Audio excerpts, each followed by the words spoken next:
le monde tourne. Direction la Birmanie, refusant de tirer sur leurs concitoyens. Les informations pullulent. Tout de suite, voici les informations. C'est le moment d'ouvrir la page internationale avec Erlich Dorelas depuis Boston, Massachusetts.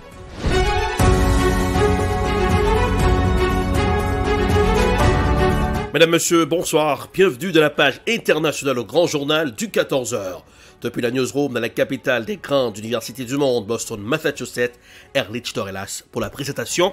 À Jacques Mel pour présenter ce grand journal. Fidel François et Smith, Jean-Julien. Ruba Hans assure les manœuvres techniques. Bonsoir aux auditeurs de la radio évangélique Hosanna, 102.3 FM à Jacques Mel. Le premier passeport américain avec le genre X outre les États-Unis. Au moins 11 autres pays, dont le Canada, l'Allemagne et l'Argentine, mais aussi l'Inde ou le Pakistan, proposent déjà le choix X ou autre dans leur passeport. Voici un reportage signé Euronews. Les États-Unis ont délivré le premier passeport avec le genre X à une personne qui ne se reconnaît pas dans les choix traditionnels masculins ou féminins. Dan Azim, une personne intersexe, estime qu'il s'agit d'une étape importante dans la reconnaissance des droits des personnes qui ne s'identifient ni à un homme ni à une femme. Cette nouvelle option sera proposée à tous les demandeurs de passeport dès début 2022, conformément aux promesses de Joe Biden. Au Taïwan, épicentre d'une brouille sino-américaine, Taïwan et la Chine sont au cœur de l'une des crises les plus sensibles de la scène internationale. Anthony Blinken s'est attiré les foudres de Pékin pour avoir réclamé une participation significative de Taïwan à l'ONU. Voici un reportage signé TV5 Monde. Pour sa déclaration choc, la présidente taïwanaise a choisi la chaîne de télévision CNN.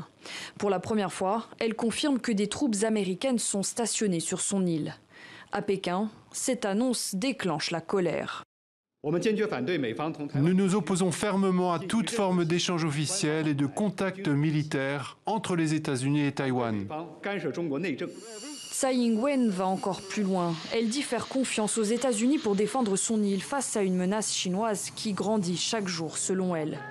Le risque d'invasion est en effet constant. Taïwan a beau avoir son propre gouvernement, son armée, sa monnaie, elle est toujours considérée par Pékin comme une province rebelle à récupérer. Dernièrement, les incursions d'avions militaires chinois dans le détroit de Taïwan ont battu des records. Alors Taipei montre les muscles, comme sur ces images tournées le 10 octobre dernier. Le président américain Joe Biden a lui admis la semaine dernière la possibilité d'une intervention militaire américaine pour défendre Taïwan en cas d'attaque de la Chine. Une annonce rapidement atténuée par sa porte-parole. Il y a 48 heures, les États-Unis ont à nouveau déclenché l'ire de Pékin en déclarant vouloir donner un rôle plus grand à Taïwan, notamment au sein de l'ONU. À l'ONU, le Soudan plaide pour un soutien international devant les membres du Conseil de sécurité de l'ONU. Le Soudan plaide pour un soutien international car depuis le coup d'État de lundi, les sanctions pleuvent sur Khartoum, qui jusqu'ici était sur la bonne voie sur le plan diplomatique. Voici un reportage signé Africa News. Devant les membres du Conseil de sécurité de l'ONU, le Soudan plaide pour un soutien international. Car depuis le coup d'État de lundi, les sanctions pleuvent sur Khartoum, qui jusqu'ici était sur la bonne voie sur le plan diplomatique. Le pays a été suspendu des instances de l'Union africaine. La Banque mondiale lui a suspendu son aide et l'Union européenne a réfléchi à faire la même chose. Certaines délégations ont exprimé leurs préoccupations quant à ce qui se passe actuellement au Soudan. Et tout en comprenant leurs préoccupations, nous réitérons la nécessité pour la communauté internationale, et plus particulièrement le Conseil de sécurité, de continuer à apporter son soutien au peuple soudanais en ce moment très important, afin de rassembler les positions des différentes parties soudanaises, civiles ou militaires. Quant au Soudan du Sud voisin, son ambassadeur à l'ONU tient à rappeler que ce coup d'État menace les relations diplomatiques entre les deux pays. Le rapprochement entre le Soudan et le Soudan du Sud est arrivé à cause du système qui était à Khartoum après la révolution de décembre 2019 qui a destitué le président Omar el-Béchir. Ce système n'est plus là depuis lundi. Alors même si nous espérons que les choses continueront, malheureusement, il faudra du temps. Juste avant le coup d'État, le régime de transition était largement soutenu par les pays et organismes internationaux. Washington avait par exemple retiré le Soudan de sa liste noire des pays soutenant le terrorisme. Khartoum avait même réussi à trouver un accord pour apurer sa dette abyssale de 50 milliards de dollars. Preuve que cette transition civile avait permis au pays de sortir de 3 décennies d'isolement diplomatique et financier. Des avancées qui risquent d'être remises en cause avec ce coup d'État. Demande d'extradition de Julian Assange, deuxième jour devant les juges, deuxième jour de l'examen de la demande d'extradition de Julian Assange par la Haute Cour de Londres. Washington avait fait appel après un premier échec en janvier dernier. Le lanceur d'alerte risque toujours 175 ans de prison aux États-Unis pour la fuite de plus de 700 000 documents classifiés. Voici un reportage signé TV5. Non, c'est plutôt France 24. Le reporter de France 24 a décrypté la situation. Deuxième jour de l'examen de la demande d'extradition de Julian Assange par la Haute Cour de Londres. Washington, je vous le rappelle, avait fait appel après un premier échec en janvier dernier. Le lanceur d'alerte risque toujours 175 ans de prison aux États-Unis pour la fuite de plus de 700 000 documents classifiés. On en parle avec Hervé Amoric, notre correspondant à Londres. Bonjour Hervé. Hier, les avocats qui représentent le ministère américain de la Justice ont attaqué la décision de janvier dernier. Aujourd'hui, c'est au tour de la défense d'avancer ses arguments. En effet, en janvier dernier, la juge Vanessa Breitzer a refusé l'extradition de Julian Assange vers les États-Unis pour des raisons de santé mentale du fondateur de Wikileaks. Elle a considéré qu'il y avait un risque de suicide important et cela basé sur le témoignage d'un psychiatre expert. Or, hier, devant les juges de la Cour d'appel, ici, les représentants du ministère américain de la Justice se sont acharnés à tenter de décrédibiliser ce psychiatre expert. Aujourd'hui, c'est bien sûr au tour des avocats de la défense de Julian Assange de prouver le contraire devant ces juges de la Cour d'appel. Ils vont notamment expliquer que s'il y avait au mois de janvier un risque de suicide, ce risque 6 mois plus tard, alors que Julian Assange est depuis et continue à être incarcéré dans une prison de haute sécurité dans des conditions de pandémie où la question de la solitude des détenus est plus importante encore, eh bien ce risque s'est accentué. Il y a désormais encore plus de risques de suicide. Un autre élément sur lequel va se baser la défense devant les juges, c'est de décrédibiliser les assurances qui ont été données hier par les Américains que s'il est extradé vers les États-Unis, Julian Assange sera traité de façon humaine. En effet, selon la défense de Julian Assange, rien n'empêcherait la justice américaine de mettre, pour une raison ou pour une autre, Julian Assange en confinement, en solitude, ce qui accentuerait encore ce risque de suicide. Dans quel état se trouve justement Julian Assange aujourd'hui, Hervé ?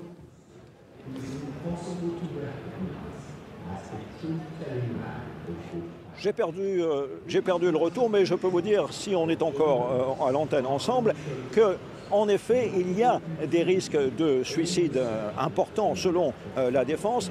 La défense, particulièrement Stella Morris, qui est la compagne de Julian Assange, également avocate, est allée lui rendre visite à la prison de haute sécurité de Belmarsh le samedi dernier.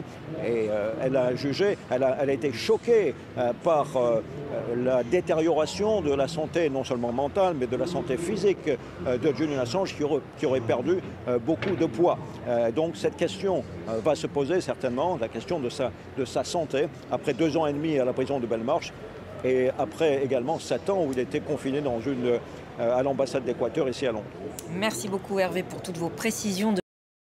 Cuba dénonce l'ingérence américaine dans les manifestations. Cuba accuse les États-Unis d'ingérence. Les autorités cubaines soupçonnent en effet Washington d'être impliqué dans les mouvements de protestation organisés à Cuba.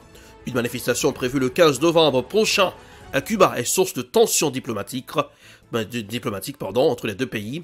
Les détails avec le correspondant de RT à Washington qui va nous peindre le tableau de la situation. Les États-Unis accusés d'ingérence à Cuba. Les autorités de la Havane soupçonnent Washington d'intrusion dans des mouvements de protestation organisés dans le pays. Une manifestation prévue le mois prochain serait particulièrement suivie de près par la diplomatie américaine. Voyez les détails de notre correspondant Thomas Bonnet. Une manifestation prévue le 15 novembre prochain à Cuba est la source de tensions diplomatiques entre la Havane et Washington. Condamnée par les autorités cubaines, cette manifestation sera surveillée de très près par Washington, puisque la semaine dernière, le conseiller de Joe Biden en charge de l'Amérique latine s'était montré menaçant contre le pouvoir cubain, avertissant de possibles nouvelles sanctions en cas de répression du mouvement de contestation par les autorités cubaines, pour qui ce rassemblement est jugé illégal. Cette sortie d'un diplomate américain a été condamnée publiquement par le ministre cubain des Affaires étrangères ainsi que par le président du pays lors d'un discours ce dimanche. Serrer les rangs, lutter pour nos préoccupations, se battre avec créativité fait partie de la lutte. Il y a suffisamment de révolutionnaires ici pour affronter toutes sortes de manifestations qui cherchent à détruire la révolution avec intelligence, avec respect. Que les impérialistes sachent qu'ils vont devoir se battre avec un peuple qui n'est pas dupe, un peuple assez nombreux, assez courageux et héroïque pour se battre, qui n'a pas peur des menaces. Cuba accuse Washington d'ingérence en affirmant que les autorités américaines soutiennent les manifestants contre le gouvernement cubain. Et lorsque la question est posée au porte-parole de la diplomatie américaine, c'est vrai que sa réponse est quelque peu ambiguë. Écoutez. Nous défendons le droit du peuple cubain et le droit des peuples du monde entier de se rassembler pacifiquement pour faire entendre leur voix. Mais ce que nous avons vu à Cuba depuis le 11 juillet, ce que je pense que nous verrons au milieu du mois prochain à Cuba, n'est pas une manifestation des envies du gouvernement des États-Unis. Ce que nous verrons est une manifestation des besoins insatisfaits, des aspirations insatisfaites du peuple cubain et de l'attribution claire par le peuple cubain de la responsabilité de ses besoins non satisfaits et de ses aspirations non satisfaites au gouvernement cubain. Il faut rappeler que Washington avait imposé des sanctions contre des responsables cubains après des manifestations qui s'étaient déroulées cet été, alors que, par exemple, il n'y avait eu aucune sanction américaine contre le pouvoir colombien, pourtant accusé d'avoir réprimé très fortement des manifestations en Colombie. Un deux poids, deux mesures dénoncé par certains qui soulignent aussi le fait que l'embargo américain aggrave la situation à Cuba, un embargo qui, on le rappelle, est en place depuis maintenant près de 60 ans. C'est la fin de la page internationale au Grand Journal du 14h pour ce aujourd'hui. Présentation Erlich Dorelas. Production Ed Prod. Réalisation Télé Belton pour le compte de la radio évangélique Hosanna 102.3 FM à Jacmel. C'est le froid qui commence à Boston. 11 degrés Celsius. Ça donne 51 degrés Fahrenheit. Oui, il faut commencer à chauffer les maisons. Pour Jacmel, 88 degrés Fahrenheit. 31 degrés Celsius. Bonsoir Joannel, bonsoir Smith, Jean-Julien, bonsoir Rubens, bonsoir aux auditeurs de la radio évangélique Hosanna 102.3 FM à Jacmel. Passez un excellent jeudi accompagné de la radio. N'oubliez pas de garder le sourire, car le sourire, ça rajeunit le visage. Bonsoir, à demain. C'était la page internationale avec Erlich Dorelas.